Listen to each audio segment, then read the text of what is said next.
And welcome to our community. Susie Thomas joining you, and so happy to have my guest this morning, Jody Wabel from Hammer and Nails. Good morning. Good morning, Susie. How are you?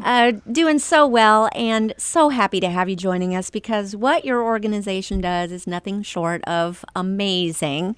And for people who might not be familiar with Hammer and Nails, let's go back to the founding, the very beginning. This was a dream of your mom? My parents, yeah. Tell us about it. They're the co-founders, and that just really takes us way back. I was in high school, and our youth group had started going on work camps through group work camps out of Loveland, Colorado. And it was on one of those trips where my parents were youth leaders, where they just started to think, why aren't we doing this back home? And the next thing you know, we were asked locally here as a community and the church I grew up at, North Industry Christian, to host one of those camps in Stark County. So in 1995, we hosted our first work camp where 400 teenagers and youth leaders came to Canton and worked on, I believe it was 60 houses in a week that first year. Not a single group that first year was even from the state of Ohio. Are you serious? That alone was amazing, Wow. but it took over 200 volunteers locally to pull that off. So with that success, we decided that we would host another one. So then in 1998, we hosted a second one. We had local foundations that supported that event and gave money towards it that we had to raise locally. Mm-hmm. And again, another successful event. They said, if you continue to do this on a day-to-day local basis, we will continue to support you. Wow. So in 2000, my mom, Darlene Leghart, who's the executive director, took that leap of faith.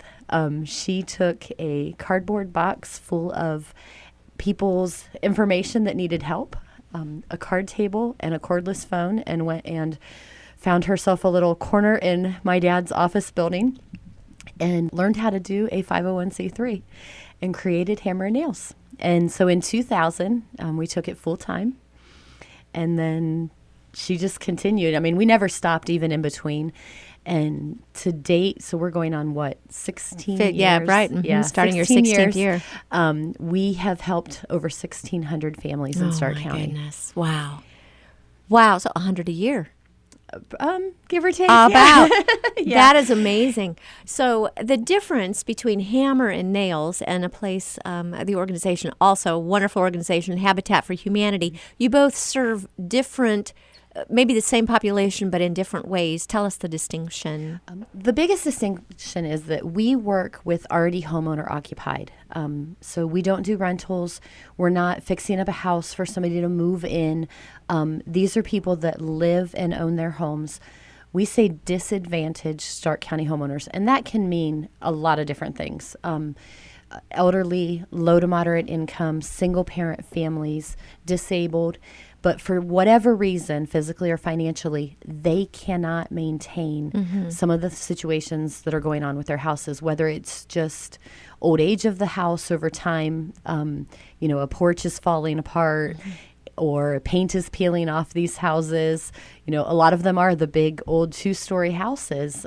We a lot of times go in and find, you may have an elderly person that their spouse has passed away, that honey-do list just got, beyond, or things just snowball. And we're able to take teams of volunteers and funding, which comes from grants that we've written or the generosity of the community. And we go out and just make a difference. And, it's great to take a group of high schoolers and watch them see this house transform at their hands.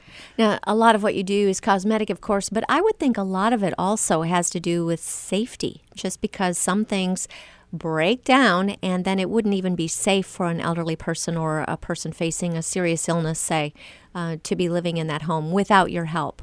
Am I right? This is very true. There are some cases where we go to even just do the interview and can't safely get in the front door because of the holes in the porch floor. And, and then for especially an elderly person to have that fear that, even the mailman coming up to put their mail, that's a liability. And so we're able to take skilled and unskilled. We have a whole crew that is just handymen by by our luck. And they come out, and I couldn't even tell you the number of porches and wheelchair ramps that they've done, the power team has done with us in the last 3 years. Is there something that you find you get more requests for than anything else? Yeah. What seems to be the big roofs thing that needs done? Roofs now, and sure. for us, single story roofs we can do with volunteers, but a lot of these houses are 2.5 story, and we can't do that. That takes a contractor. That's a huge liability that we cannot do with volunteers. So sometimes the funding is there, but the skill level, even if it's a roofing company donating the labor of their men to go up and do that, because then once something like that is done, then we can go in and fix the drywall that has maybe come down because of that leaking roof. We can do that with volunteers, but until that major concern and safety issue is taken care of, it sometimes holds us back, and it just keeps them waiting, or it gets to the point where it's just beyond what can be done. Right. And it's so troubling to us, and it's heartache that we feel for every one of these homeowners that call and apply. What happens to that person, though, that their home is not livable anymore? Unfortunately, a lot of them continue to live in those circumstances. Oh, my. And, for me and you, we don't think about every time it rains that water's coming in the roof, or there's air coming in our windows. And in the wintertime, some of these kids all are in one bedroom because that's the room that they can keep heated. And, we had an awful winter last year. And last 2 years. Yeah, and we come home to a warm house Right. or a warm shower. And so many families right here in Stark County don't have that. I think that's a good reminder and amazing. You get to see the other side. You get to see some great success stories as well. So as you get to know these families and people that you're helping, tell us some of the ones that just continue to blow your mind and warm your heart. Oh my gosh, how do you even pick? There got time. So many. There are so many, and you're right. We do, as the staff and the key volunteers, we get to walk that every day. We have our days where it's really hard when we have to turn families away, or they've been on our list for so long and they just want to know when they're going to get help. But then to actually be a part of watching that change. This summer we had 2 houses diagonally across the street from each other that we did huge transformations. We had a group come down for a week. They actually stayed at Malone, and because there were so many of them, we had over 50 that chose to come from Avon to do their mission trip with us. But we just divided them up and just made this huge transformation, very visible on a very visible street. And for a week straight to see 50 kids just get out of their vans and just, go to town. Complete different colors of the houses, brand new porches. One house got windows, one got them wrapped, vinyl wrapped, and just talk about a change. But I get to come in that way every day, and to see Miss Loretta sitting on her porch every morning when I come in, it just warms my heart. Mm-hmm. We have one we did a few years ago that I know putting the wheelchair ramp on and repairing his side porch literally kept him in that house. And when I go home, I see him sitting on that porch. Wow. And I think about his niece and the nurse that has to go in daily, and the struggles that they had to even get him out into the car to go to the doctor's appointments, that's no longer there. He can actually wheel himself right out onto that porch and just sit out there and enjoy the sunshine. And that's huge. We give that gift that isn't always visible to everybody around us, or even if you're there working in that moment. But we're the ones that get those letters, those hellos, those thank you for doing what you do. We have a homeowner that every month we get $5, and it just says, be a blessing for blessing me. And that's huge. $5 goes a long way. And, you add that up for everybody that would give $5, and that's just more people we can help. Now, you've grown up with this. And I don't know, as a teenager, did you realize what a huge thing your family was getting involved in? And how does that compare to now as you're really in the throes of it? I don't think at the time I did. I mean, camp, you're going away to camp. And I was the one that was like, oh my gosh, my parents are the leaders and I'm going away to camp. And there goes my fun. Yeah. But then you do that first work camp that I went on, I think I was 15. And I have been a part of so many work camps and so many houses with hammer and nails that, sometimes they just kind of all run together. But I can remember where I was. I was in Scranton, Pennsylvania. I remember the 5 people that were from 5 different youth groups that were in my crew. And I can still picture that homeowner and what we did. I can't necessarily remember what I did yesterday. No, but it had that big of an impact. Was the impact that it had. And, and there are days where it's a lot. Like I said, everybody's like, oh, you work for a nonprofit. You're in the ministry. It's so great. And it is, but it is stressful. It's stressful in how do we find more money? How do we help this person? Every one of those homeowner stories weighs on my head and my heart every night. And so I'm admitting I'm human. There are days where I just want to throw up my hands, but I can't imagine being somewhere else. I can't imagine not doing this every day and knowing that the work that God has allowed me to do, because it's not me. It's not about Jody. It's not about Darlene. It's not about Kyle.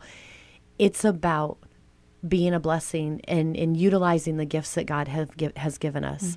And, and I look at my children and I hope to instill that in them and the giving back and the wanting to help others. And I have been fortunate that I see that my children are nurturing.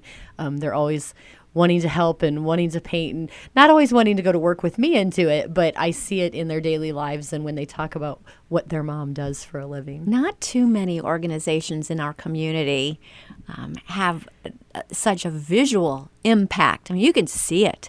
A lot of people do things that help others in their lives, in their daily lives. But boy, you are seeing the difference just even as you drive through downtown Canton, drive through the inner city of Canton, and you see the differences in these homes. And they said, that's got to improve property value. That's got to be such an amazing impact on the city as a whole. But you brought up a really good point. Not just does that impact the homeowner and the city, it impacts those volunteers. Tell me about what these young people now, today's young people who are coming in, or these people who've given an afternoon or a week or something to work on a house and do some painting.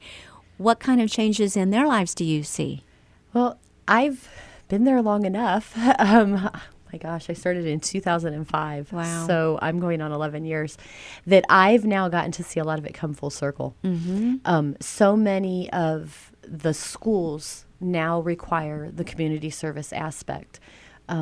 Central Catholic is one of our biggest partners, and I know they start their freshmen with having so many hours, and it increases by the time you're a senior. So we get those students when they're in high school, or even we go into the elementaries and they do the Pennies for Paint campaign, and they can't come out and do things because it's, they're too young to necessarily do that. Now, we have planted flowers with young ones, but when they start, even at kindergarten age, by the time they hit junior high and high school and have to do those hours, then they're like, we're their first thought. They want to come do hammer and nails. They want to know when they can come paint a house and when they can build a porch. So we get them in high school. Then if we're lucky, we get them in college. So I've watched those ones go from that Central Catholic student to that Malone student who does it with Into the Streets or in their cross-cultural diversity class, to then the next thing you know, their youth groups come in. Or they've gone on and the group that came from Avon, that youth leader was a Malone student. So we've watched it go full circle where they're now taking it into their adult lives and making a difference with more kids. Wonderful. We're going to be back with more with Jody. Please stay with us. You're listening to Our Community.